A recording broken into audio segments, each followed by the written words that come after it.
I am glad you're back. I'm glad you're back. A lot of familiar faces. I see some dear friends from Life's Journey UCC. Glad you could be with us. Some students, beloved folks from the community, our audience from elsewhere. Today we wanted to talk about Buddhism. And I think I might have mentioned earlier that what I would like to do today is tell a story. And we know that religious stories, we use the term myth in religious studies, which does not imply truth or untruth, right? The most productive question to ask of a religious story, particularly an ancient religious story, is not did it happen or did it not, or did it happen the way that it is told, because oftentimes they are told in more than one way. But why is it that people tell these stories? Why do the Buddhists, why have they for over 2,500 years told this story and passed it on generation after generation after generation? From a scholarly standpoint, the story seems to be a mixture of history and, let's just say, elaborated detail, right? As are most religious stories, and not just religious stories. I think we talked about George Washington and that cherry tree, didn't we? Yeah, it's a similar situation, I think. So we need to talk about the Buddha. But first, does anyone know what that name means? What does the name Buddha mean?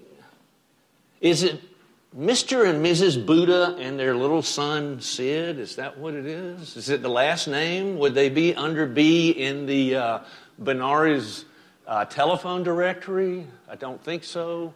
What does Buddha mean? The enlightened one, right? That's the way, was that what you were going to say?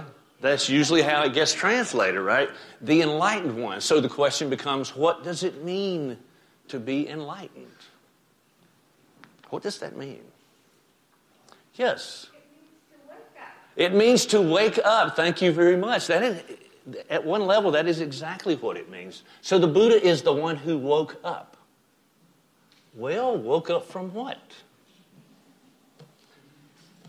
Woke up from what? Apparently he is the one who woke up from the daydream that you and I mistake for real life. Remember last week when we were talking about Hinduism, there's this sense that life is at some level illusory, and yet we take it so seriously. And it is that very seriousness with which we take it that causes us so much pain, that throws us off, right? That messes up, if you will, our karma, right? And karma will apply in Buddhism as it does in Hinduism. There are some differences, but a similar concept. So the Buddha is the one who woke up. Let's talk about how he woke up, okay? What happened? And one of the reasons this story has been passed down, I think you will find that it is, as my students like to say, very relatable. It is easy in some ways to relate to it, and I wonder if I am the only one in this room who might have had some experiences similar to the Buddha's. Okay, that puts us in rather rarefied company, but I think the Buddha himself, historically speaking, would probably say the same thing. He never claimed to be a god. Don't worship me, right? No. Who's going to get you to the ultimate? And what is the ultimate in Buddhism? What is it? Not heaven. That little old band from Seattle. Yes, it's Nirvana, right? It's Nirvana, right? And who's going to get you there? Is the Buddha going to carry you there like a baby? Not according to the Buddha. As far as we can tell, no. You're the only one who can get you there. It's up to you. It's up to you. Well, as far as we can tell, Siddhartha Gautama is his name. Siddhartha Gautama was born sometime in the 6th century BCE. Why do I say BCE? Come on, who's doing their homework? It's going to be on the final exam. Before the Common Era, right? Not BC, because that refers to a different religion, right? Before the Common Era, maybe around 560, something like that, give or take. It's difficult to date exactly. In a northeastern province of India, he's the son of a lord and his wife. As far as we can tell, Siddhartha's mother unfortunately passed away shortly after his birth, and I don't want to psychologize him, but you have to wonder if perhaps that might have had something to do with the journey he undertakes later in his life. But what we do know, at least mythologically speaking, is that shortly after his birth, and let's see if this rings any bells with anyone from a different religious tradition, some fortune tellers came to see Siddhartha's father, right? Because they had news for him. And what they told him was, your son is destined to be a great man. And he has a choice between two life paths. If he follows the way of the world, he will become a great ruler. But if he chooses the spiritual path, he will become one of the greatest religious leaders who ever lived. Now, you're that father. These fortune tellers come to you. Which way are you going to steer little Sid? Well, I'm guessing there are some students in this room whose parents are steering them down one of those two paths, right? That's probably one of the reasons why you are here, Elon. They want you to do well here, to get a great job, to make a lot of money, and you can support them in their retirement years. Isn't that how it works, right? The karma gets leveled in the end, right? Well, that is exactly what Siddhartha's father did. And he did it in the ways that he could. Now, this is a wealthy man, right? What he tried to do, and I think this is very human, okay?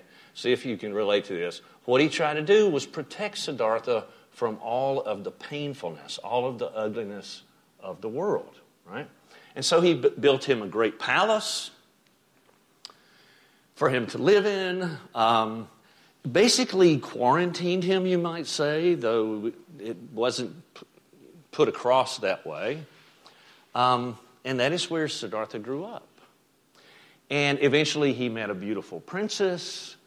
They were married, had a beautiful child, right? In other words, he has it made.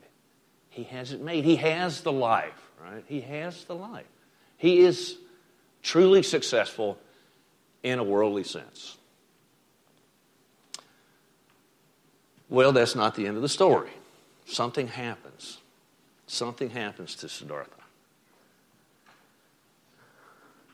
And it's in part because his father's plan backfired. I would imagine those of you who are parents did very much the same thing, right? You try to protect your kids from that which hurts, right?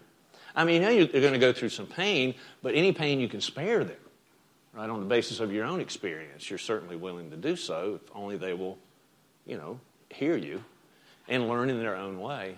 Well, so Siddhartha has grown up in this palace, right? And he's unfamiliar with life's dark underbelly. And I'm going to embellish a little bit. But so there's one evening, he and his friends borrow the chariot from Dad, and they go out for a joyride. They go into town, right? Go into town. Where before, anytime he was going to go into town, his dad would send soldiers ahead of him to clear out anything ugly. It's like when the president comes to town, right? You got to clean the place up, okay?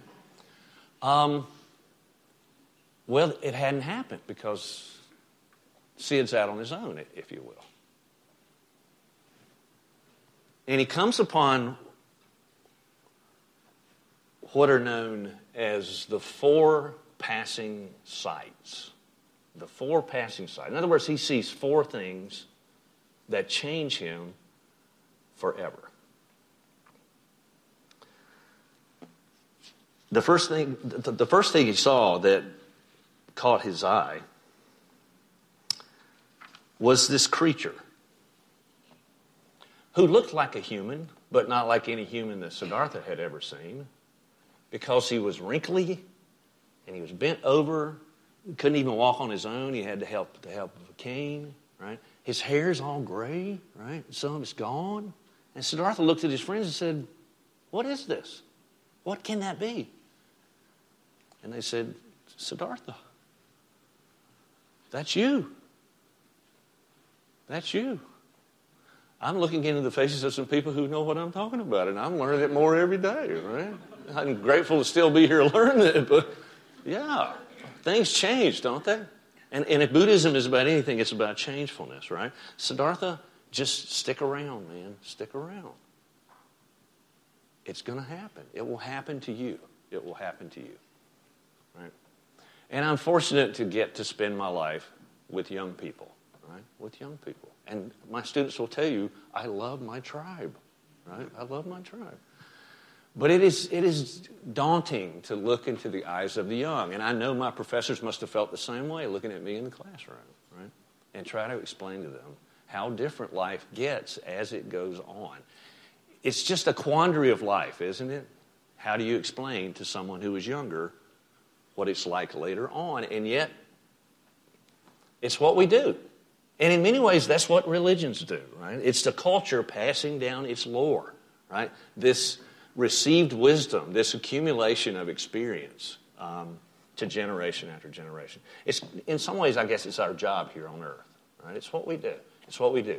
And I know that my students in their own day will do the same, right? And the same, and the same. It's the great chain of being, you might say.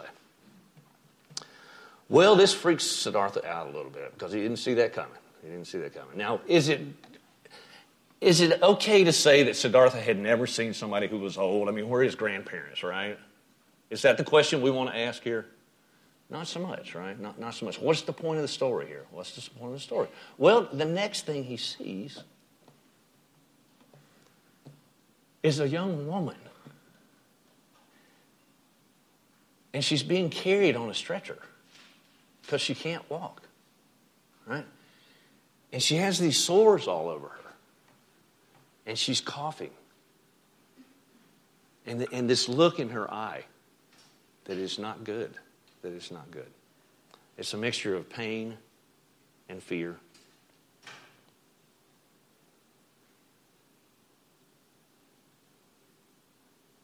Many of you have looked into that face. Some of you in the mirror, right? And he turns to his friends and says, what? Who is that? What is that?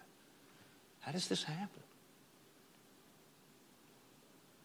And they say, Sid, it's you. It's you. Sooner or later. Sooner or later. No one is immune, right? And we do the best we can. And Lord knows we're a health-conscious culture, aren't we? Maybe even obsessed with it. But it happens. It happens. You all know someone, right? You yourself have been in that dark valley. Oh, it's just such a part of life, right? And this one, it really shakes him up because this is not what he expected, right? Wait, this is life? This is life? But it's the third one that truly undoes him.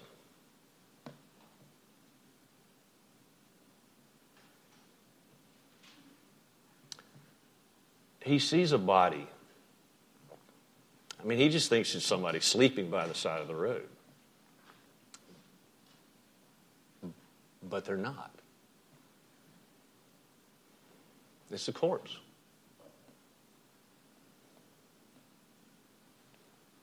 And it is utterly lifeless. It is utterly lifeless. And this one just stops Siddhartha in his tracks. What is this thing? How can this be? How can this be? Am I the only one who has stood at a funeral and asked that same question?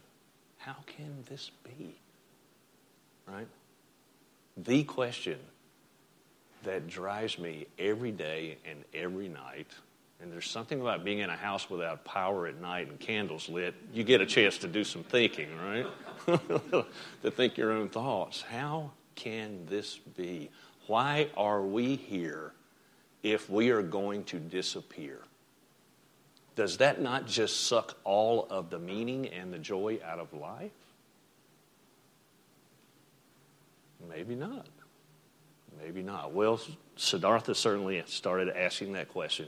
If he hadn't been already, I think all of us do subconsciously, whether we face it or not. We're